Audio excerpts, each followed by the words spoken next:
So now you're playing with Dead and Company. That's right. That's right. That's right. Is it kind of like singing to a million little thimbles that all know the song already? I'd say they're more like those little paper things you do in elementary, to find out if the girl likes you or not. And you secretly hope that she does, even though you don't even like her, because you're just so insecure that you need that validation. But if she did like you, then maybe you might like her back. But it definitely wouldn't last very long. You mean a cootie catcher? That's right. That's right.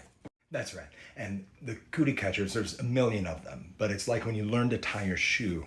But of course, I was a late bloomer when it came to tying my shoes, because I can't really pitch my voice that high. And of course, there was the crippling talent. The crippling genius. That's right, which didn't translate to anything other than music, which is really the teacher. One time when I was in the studio with AC/DC, I fell into a big puddle, and I learned it was their intention. It was an intention puddle. That's right.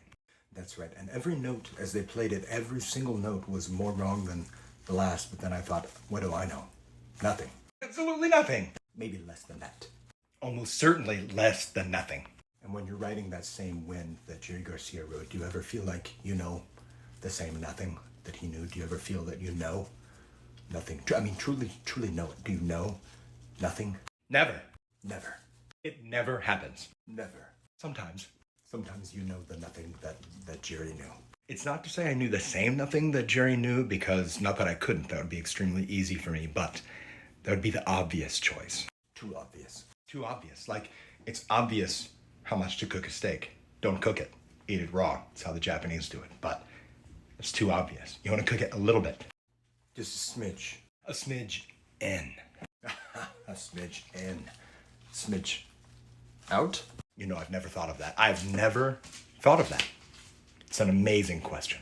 Do you really know when a smidge in becomes a smidge out? You never know. You never know. You never know. That's it. That's it. That's it. That's it. That's it. That's it. That's it. But in an hour of darkness, when the moon is low and the thoughts are all your company you have, do you ever believe that that's it?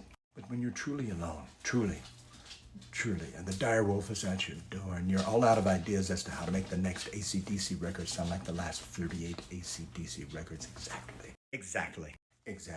When you're in that space. I know it well. When you're in that space, do you ever know nothing? Sometimes. Sometimes. And yet also, absolutely never. Not once in my life. Is that right? That's right.